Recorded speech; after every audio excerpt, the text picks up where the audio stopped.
샤바샬롬. 우리 이스라엘교회 샤bat 예배에 참석하신 여러분들을 주님의 이름으로 환영합니다. 오늘은 민수기 토라 포션 마지막 장인데요. 5784 41번째. 제목은 마토트입니다. 마토트라는 단어는 이제 지파라는 단어거든요.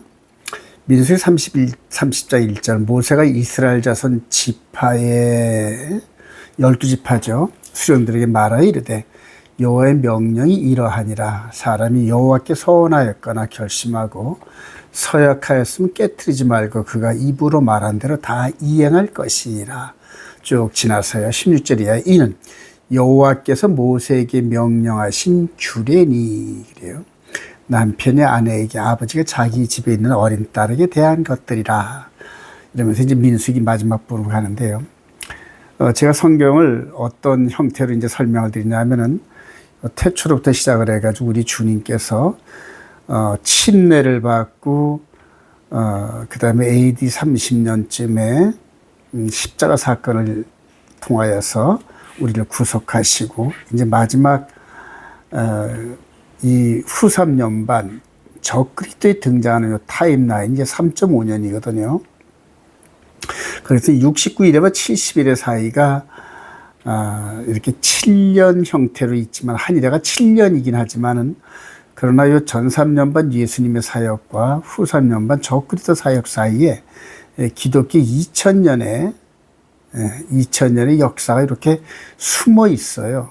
그래서 다른 그 동영상을 보시면서 요 70일의 한 일의 요 부분을 한번 설명을 깊이 들으면 좋겠네요. 그래서 태초로부터 시작을 해가지고 우리 주님 오시기까지 한 4000년의 역사인데 이 역사 속에서 시간과 공간을 초월해서 이런 사건들이 벌어지는데 이 사건들이 바로 69일에와 70일의 요 사이 거울처럼 비춰지는 여기에 이렇게 빛으로 이렇게 쏘여지면서 이렇게 어떤 형상이 나타나는데 이거를 바로 구속사의 영적 거울이다 이렇게 보거든요. 그래서 여기서 일어나는 사건을 여기서 설명하는 이런 패턴으로 제가 좀 설명을 하고 있어요. 자, 그래서 오늘 이 민수기 이제 광야 40년의 여정을 이렇게 마무리 지는 과정에서 이렇게 보면은 출애굽을 하면서 6월절 어린 양의 출애굽을 통하여서 시내산에서 언약을 맺고 40년 정도의 여정이 끝나가는 무렵에 이스라엘 백성들 가운데서 이제 12,000명을 선별을 해가지고 여호와의 원수를 갚는 이런 이제 그 흐름들이 주 포인트가 되는 메시지인데요. 자, 이게 바로 우리 이 앞으로 다가오는 14만 4천 계시록 7장과 14장에 나오는 이 14만 4천에 대한 얘기의 모형이란 얘기거든요, 이게요. 그래서 성경은 이렇게 예수 그리스도의 십자가 이후로 되어지는 영적인 흐름의 메시지가 전부 구약의 모형과 그림자로 이렇게 미리 보여줬다는 거거든요. 그래서 이런 패턴으로 제가 좀 설명을 드린 거거든요. 그래서 앞으로 계시록 사건이 14만 4천이라든가 여러 가지 곡과 마곡 또 아마겟돈 전쟁 이런 여러 가지 이런 사건들이 이 구약의 이런 모든 부분에서 찾으면은 이 모형과 원형이 딱 들어맞는 이런 패턴으로 나오게 됩니다. 자, 우리 계시록 1장 11절. 이르되 내가 보는 것을 두루마리에 있어서 에베소, 서머나, 버가모, 두아디라, 사대, 빌라델피아, 라오디게아 등 7교회에 보내라. 그래서 바로 예수 그리스도가 대제사장으로서 이제 7교회를 영적으로 이끌어가는 이 신약 시대의 이 밑그림이 바로 모세를 통하여 구약에 한 40년 정도 광야 여정했던 여기에서 그대로 다 원본이 다 있다는 그런 얘기거든요. 그래서 이 부분이 이제 원본, 이렇게 비춰지는, 그 다음에 이제 이 부분이 실제로 우리에게 나타나는 영적인 메시지다. 이렇게 얘기하는 거거든요. 자, 바울 사도가 이거를 고린도 10장 11절에 그들에게 일어난 이런 일은, 여기서 그들은 바로 이 모세를 통하여서 광야 40년의 여정에 대한 이런 얘기거든요. 이런 일은 본보기가 되고 또한 말세를 만난 우리를 깨우치기 위하여 기록되었느니라. 그러면서 사도 바울의 이 성경관이 이렇게 미리 이렇게 여러 사건들을 기록한 이것들은 예수 그리스도 안에 있는 우리들에게 본보기, 거울처럼 나타나는 그런 하나님의 메시지다. 이렇게 얘기하는 거거든요. 자, 이방인의 시간이 끝나갈 무렵 전쟁에 선발된 12,000명이 있어요.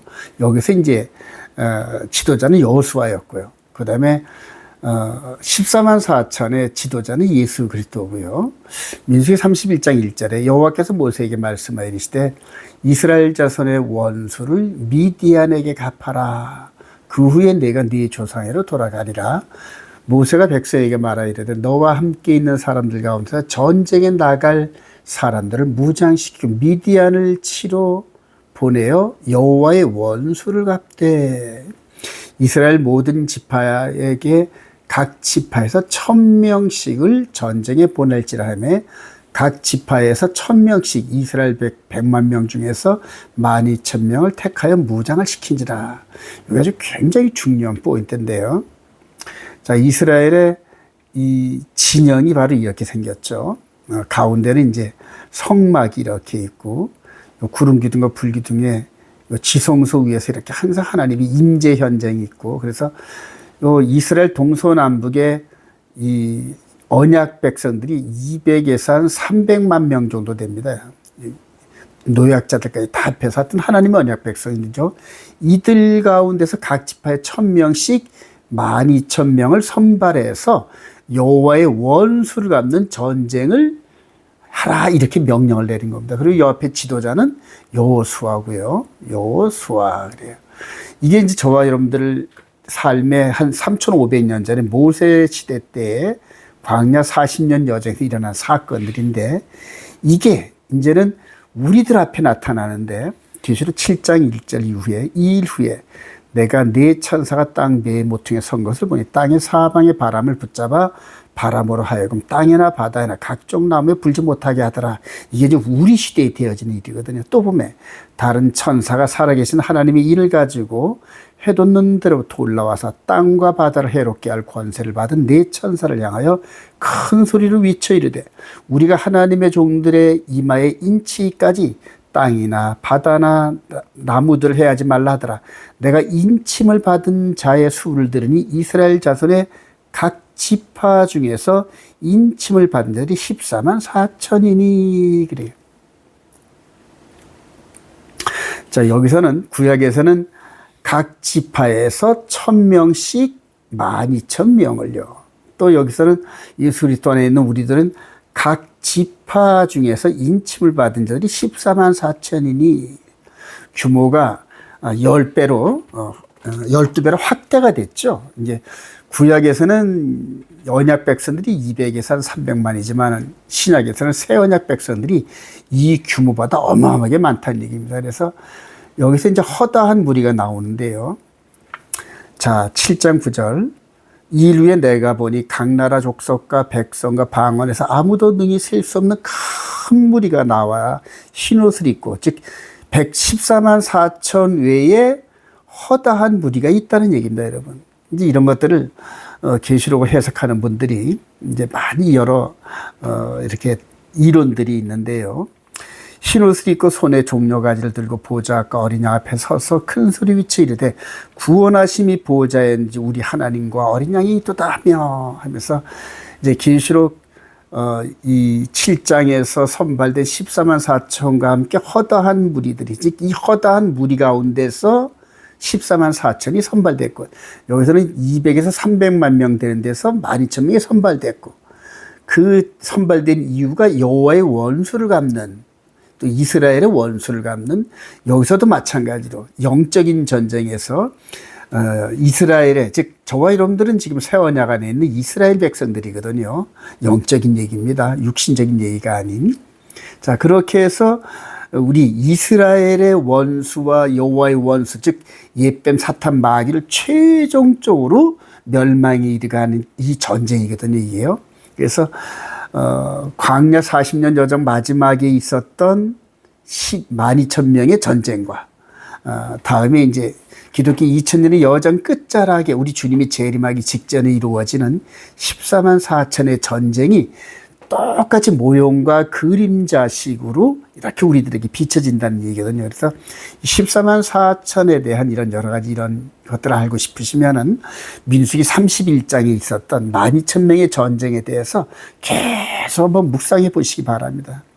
자, 그러면은 성령께서 눈에 보이는 역사적인 사건들을 통하여 장차 우리 앞에 이루어질 14만 4천에 대한 의미와 전쟁과 그 결과, 그리고 거기에 속해 있는 그런 영적 존재들이 과연 누구인가 성령님께서 가르쳐 주시거든요. 자, 14만 4천 또 12,000 여기에서는 전쟁에서 완전한 승리를 이룹니다.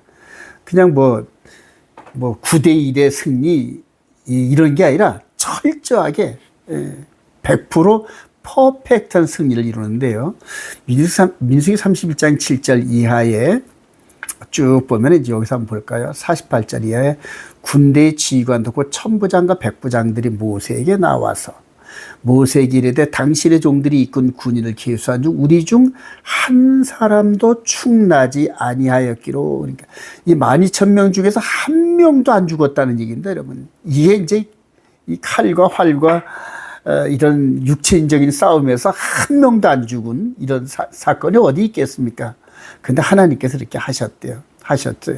자, 그래서 미디안의 다소당을 죽였고, 그 다음에 부올의 아들 발람을 칼로 쳐 죽였고, 즉 거짓 선자와 발라광 이런 즉 이스라엘의 노정을 가로막고 이스라엘을 방해했던 이런 모든 대적들을 마지막 마무리를 깔끔하게 하는 이제 이런 일들이 있는데, 그런 전쟁에 나갔던 사람들이 한 명도 안 죽었답니다, 여러분. 이거 놀라운 사건 아닙니까?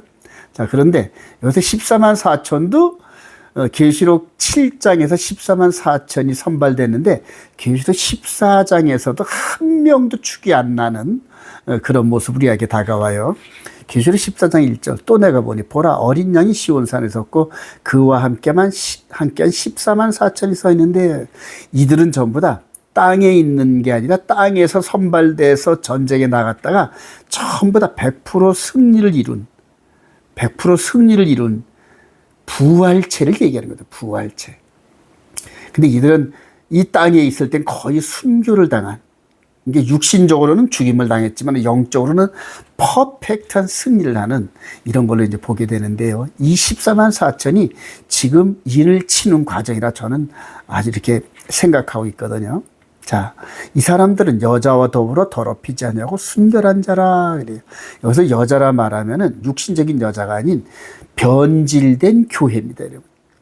예수를 믿는다고 하지만은 그러나 하나님의 법에서 멀리 떨어져 있는 그런 교회들, 로마 가톨릭, 그다음에 일요일을 주일로 섬기는, 여러분 일요일을 주일 그러면서 섬기는 이 바알 종교 아닙니까, 여러분? 이 바알 종교.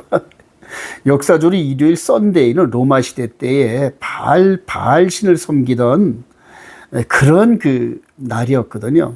근데 여기서 모세 때도 바알 신을 섬기다 23,000명이 죽었던 이런 사건이 있는데, 바로 이 영적인 여정 가운데 바알 신을 섬기던 일요일 예배를 드리면서 주일이라고 고백한 이 사람들이 전부 다 타락한 여자들이거든요.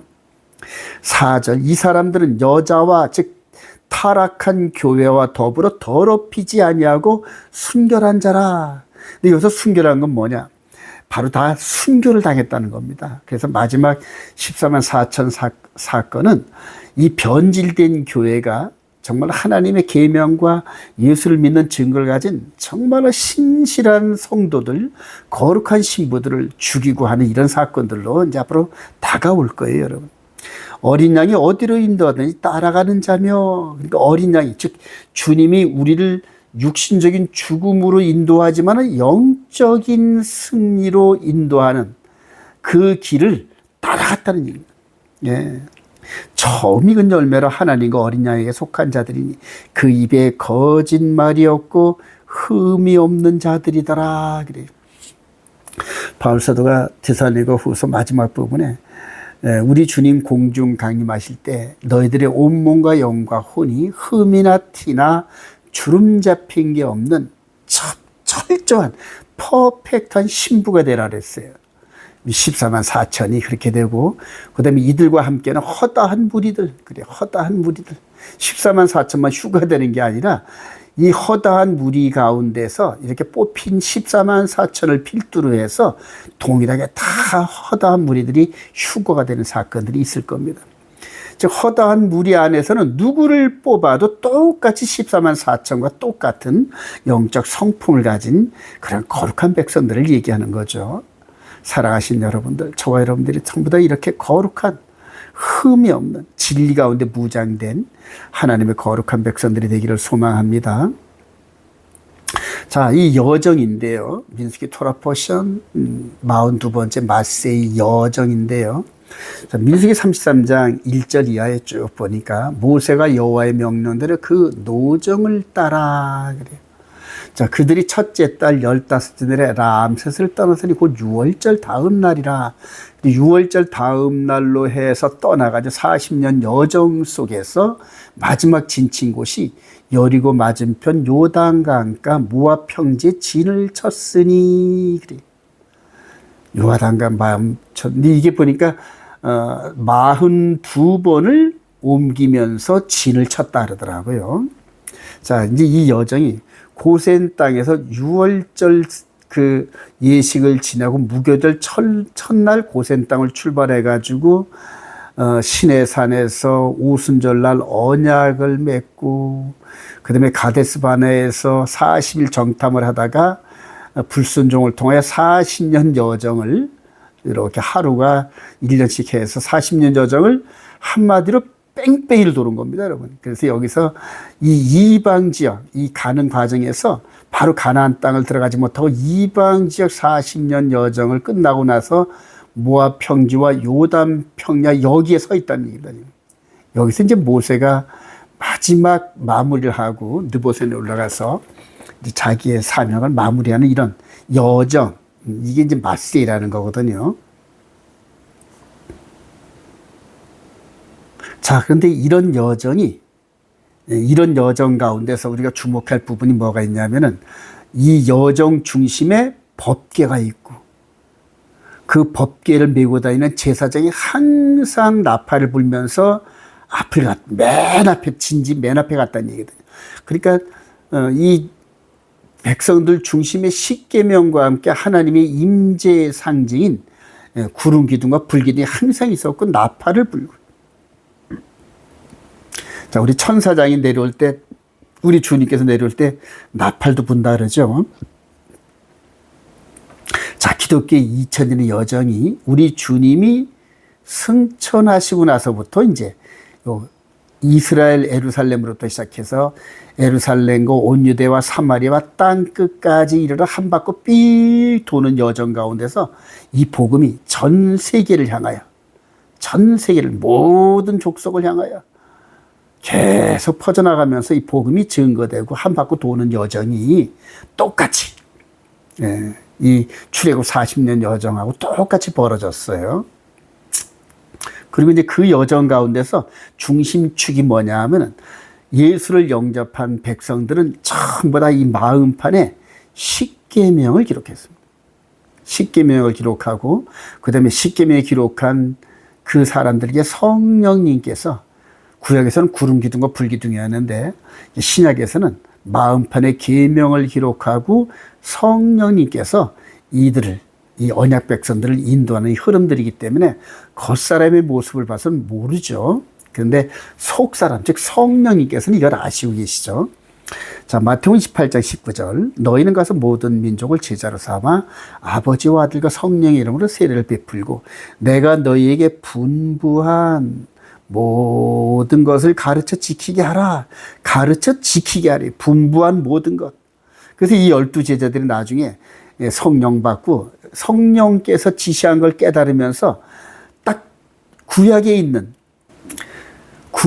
이거를 깨달은 거예요. 모세를 통하여서 이런 여정 속에서 이 하나님의 진지에 십계명이 언약궤가 있고 구름 기둥과 불 기둥이 인도하고 그 다음에 제사가 있었고, 동물 제사가 있었고요. 그래요.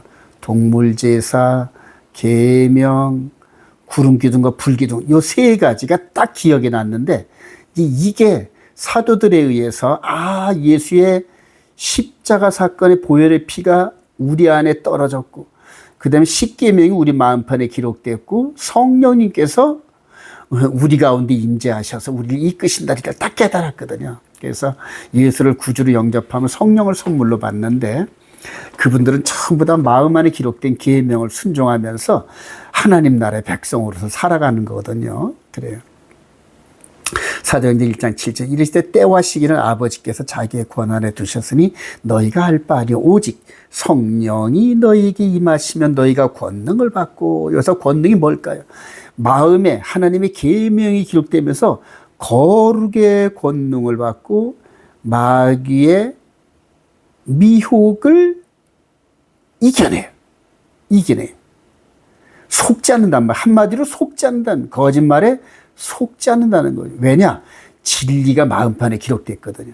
그리고 이제 이런 권능 속에서 예루살렘과 온 유대와 사마리아 땅끝까지 이르러 예수 그리스도의 증인이 되는 이런 삶이 구약시대 때 모세 때 여정하고 똑같이 예수 그리스도의 여정이 똑같이 이루어지는 거거든요. 여러분 성경 어렵지 않아요. 이렇게 신약의 예수 그리스도의 영적 여정이 미리 보여준 상태에서 우리들을 인도하시거든요. 그래서 구약 성경을 열심히 읽고 신약을 깨닫다 보면 사도들이 뭘 보고 우리들한테 권면하고 우리 예수님께서 사도들에게 뭐를 가르치고 권면했다는 게 이제 눈에 보이거든요. 자, 특별히 도피성 미크라트라는 이 제도는 참 우리들에게 큰 도전과 그다음에 영적인 인사이트를 주는데, 도피성이 6군데를 이렇게 만들어냅니다. 이거 6군데는 바로 요단강을 중심으로 해서 요단강 동쪽에 3군데, 요단강 서쪽에 3군데 이렇게 만들어내요. 그래서 12지파가 흩어져 사는 이 12지파의 여기서 부지불식간에 사람을 죽이거나 이렇게 산 사람들을 전부 다 도피하게 만드는 이제 이런 도피성이죠. 그래서 자기 마음에는 사람을 죽일 마음이 없었는데 실수로, 우리로 말하면 요즘 말하면 이제 업무상 과실치사 이 정도겠죠. 그럼에도 불구하고 이 복수하는 자들이 이 죽이려고 쫓아오는 이런 부분에서 도피성에 들어가 가지고 살 수 있는, 즉 가족과는 함께 살지는 못하지만 감옥 같은 도피성 안에서 살 수 있는 이 제도를 만들었는데, 그런데 그는 이렇게 도피성에 사는 이 사람들은 거룩한 기름을 받은 대제사장이 죽기까지 거기에 거주할 것이라. 그러니까 여기 도피성 안에 살고 있었던 사람들은 자기 시대에 살고 있었던 대제사장이 죽으면 고향으로 돌아가고, 그다음에 복수하는 자가 복수할 수 없는 그런 제도를 만들어 놓으셨어요. 근데 이게 우리들한테 얼마나 지금 이 영적인 통찰력을 주는지 모르는 게, 바로 이렇게 우리 주 예수 그리스도께서 죽으셨는데 영적인 멜기세덱 반차의 대제사장 예수야거든요. 대제사장 예수와 그래요. 그러니까 아론 지파가 아닌 멜기세덱 반차 대제사장이거든요. 그래서 히브리서 전체가 바로 이 대제사장 예수를 증거하면서 이분이 죽었기 때문에 이제 영적인 죄를 짓는 사람들이 이제 고향으로 돌아갈 수 있는 길이 열린 거예요. 그래서 구약의 이 도피성 제도와 대제사장 이거를 모르면은 예수님이 죽으신 의미를 잘 모르게 돼요. 그래서 이제 하늘로 올라가셔서 멜기세덱 반차의 대제사장 역할을 지금 하고 계시는 중이거든요.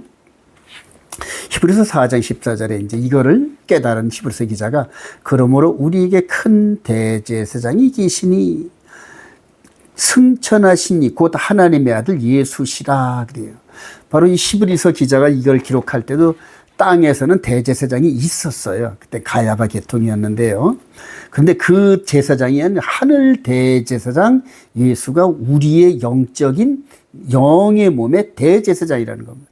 이분이 죽었기 때문에 이제는 우리가 고향으로 돌아갈 수 있는 길이 열렸는데, 우리 고향이, 즉 우리의 시민권이 있는 아버지의 나라로 돌아갈 수 있는 영적인 나라, 그 나라로 돌아갈 수 있는 길이 열렸고, 그리고 그 길을 지금 우리 주님이 먼저 가셨다는 얘기입니다.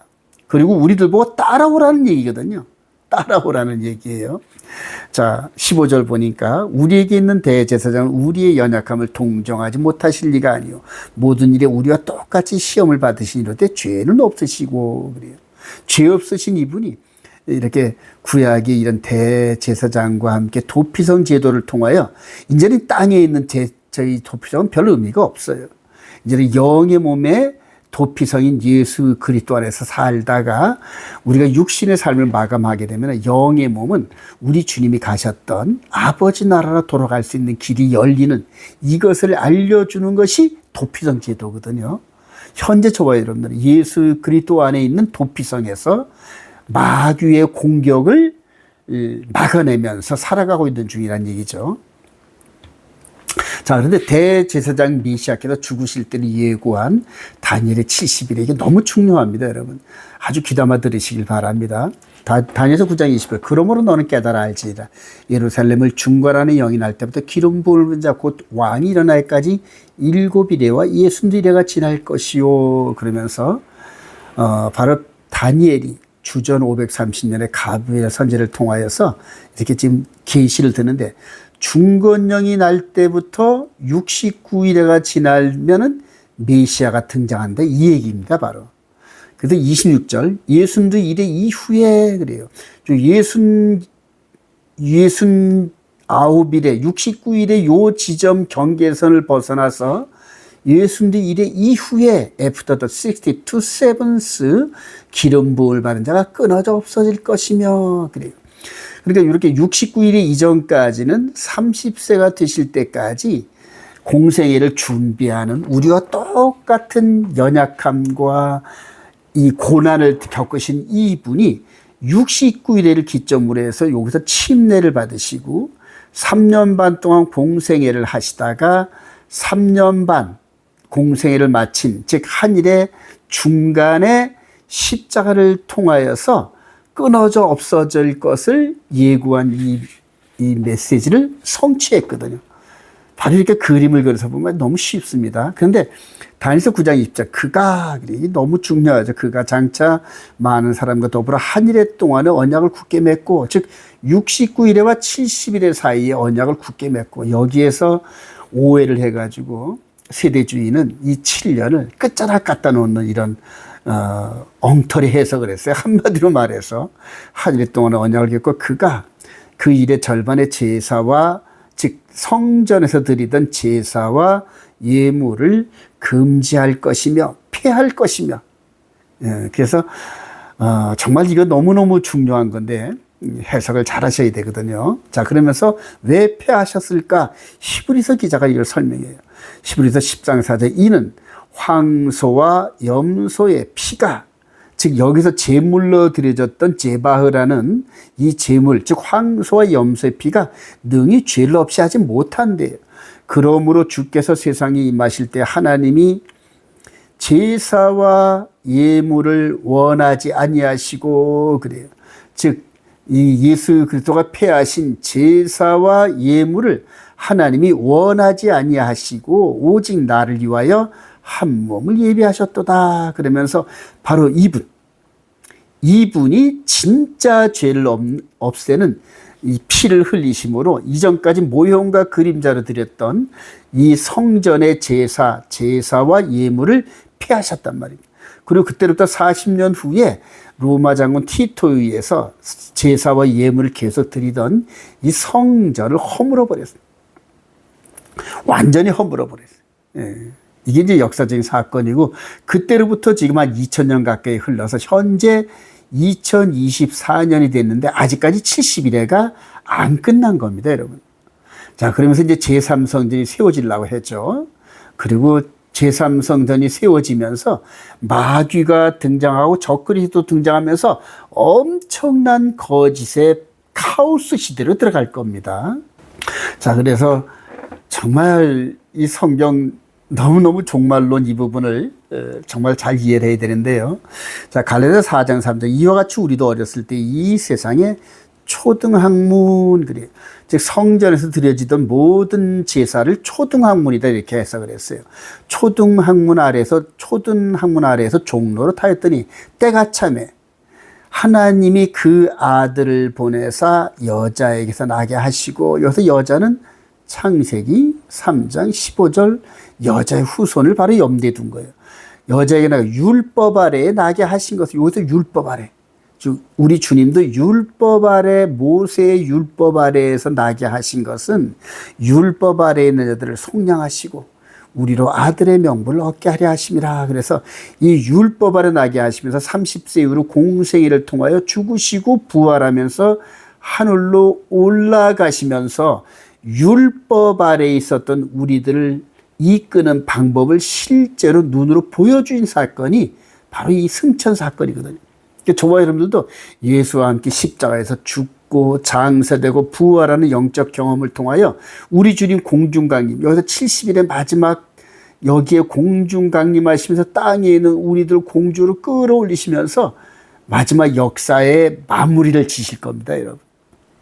이게 이제 성경적 흐름인데 여기에서 저와 여러분들이 살고 있는 2024년 이 어간에 어마어마한 성경 왜곡의 사건들이 나고 성경을 잘못 해석한 분들이 엄청나게 많이 있고 결과적으로 그분들이 전부 다 하나님을 대적하고 예수 그리스도의 재림을 방해하고 근데 성도들이 영적 구원을 얻는데 방해하는 그런 대적자 역할을 하게 되는 이런 아픈 그런 그 현실이 이제 남아 있는데요. 자, 이렇게 해서 대제사장이 이제 죽으심으로 이제 집으로 돌아갈 수 있는 길이 열렸어요.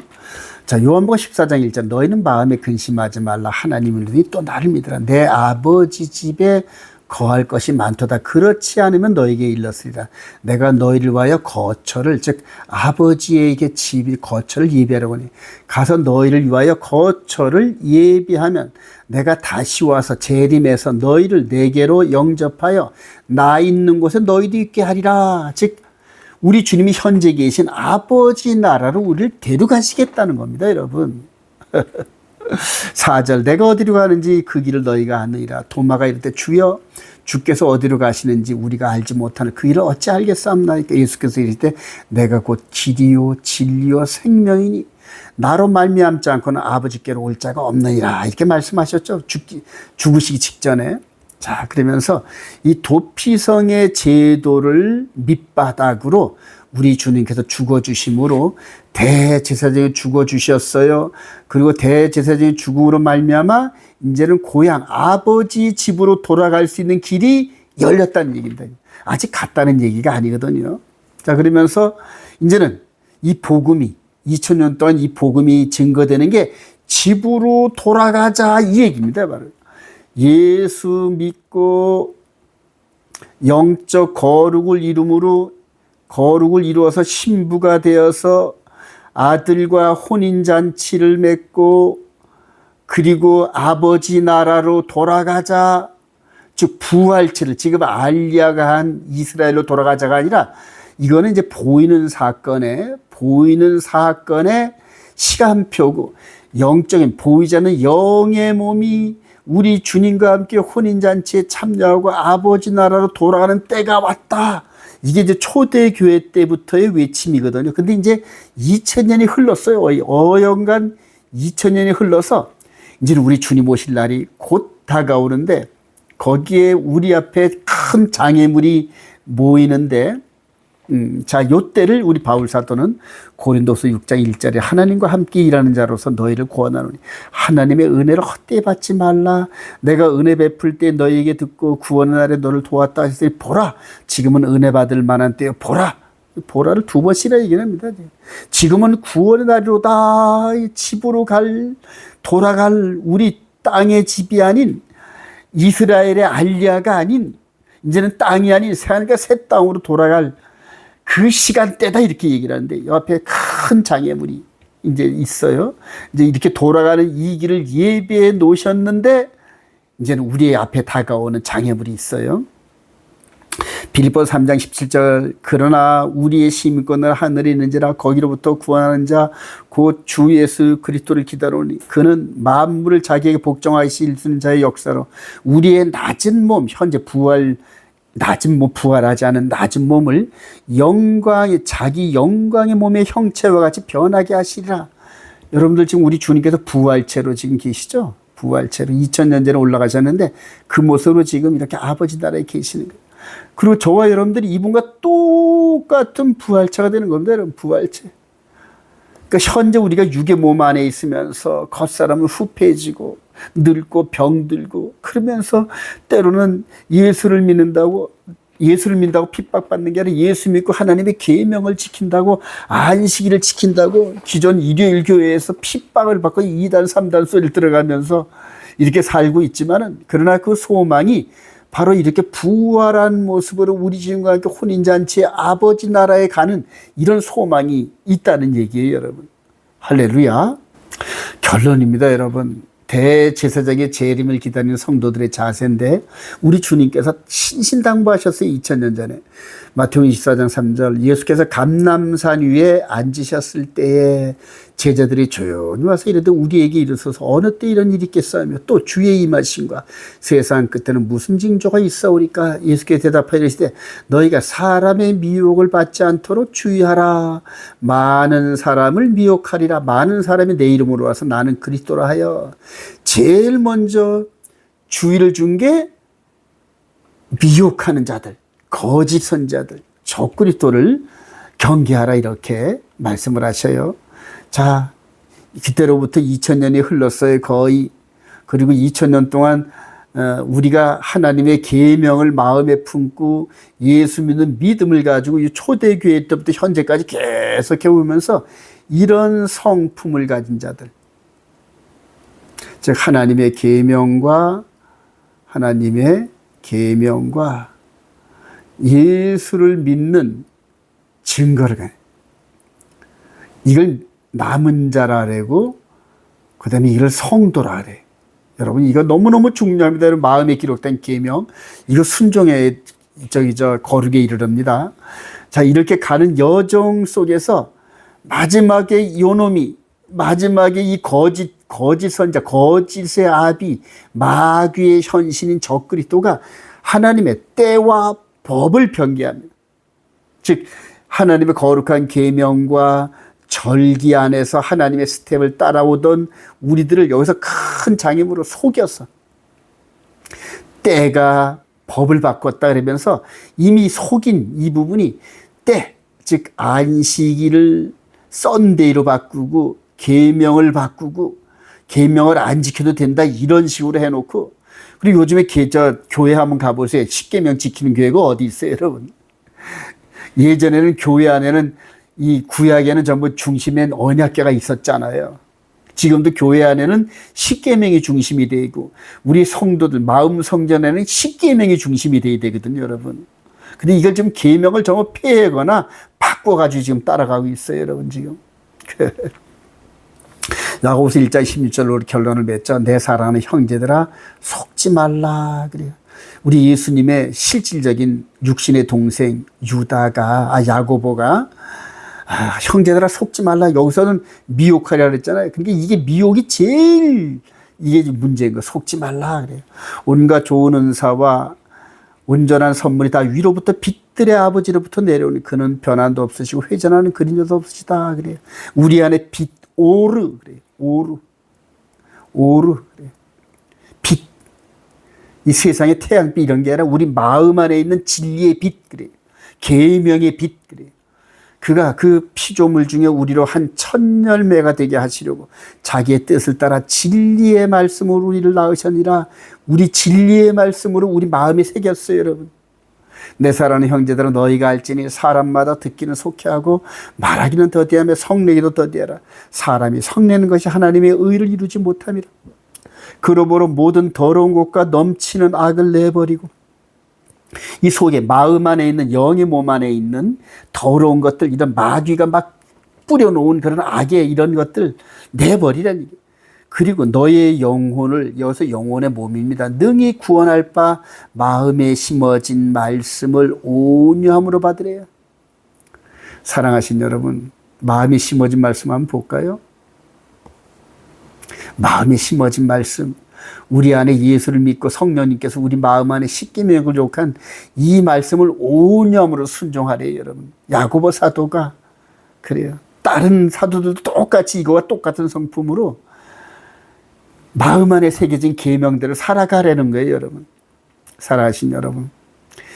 69일에서부터 70일에까지 비록 햇수론 7년이지만 가운데 기독교 2000년의 역사가 이렇게 숨어 있는 거 여러분 깊이 깨달으시길 바랍니다. 그리고 앞으로 3년 반 남은 기간 동안 마귀의 권세의 기간이거든요. 7년 아니에요, 여러분.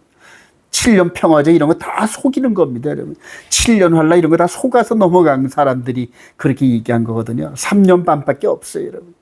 그래요. 이렇게 해서 이 마귀의 때에 승리하면서 한 걸음 더 나아가 저와 여러분들이 14만 4천의 반열에 참여해서 통쾌한 승리로 하나님께 영광 돌리는 저와 여러분 되시길 주님의 이름으로 축원드립니다.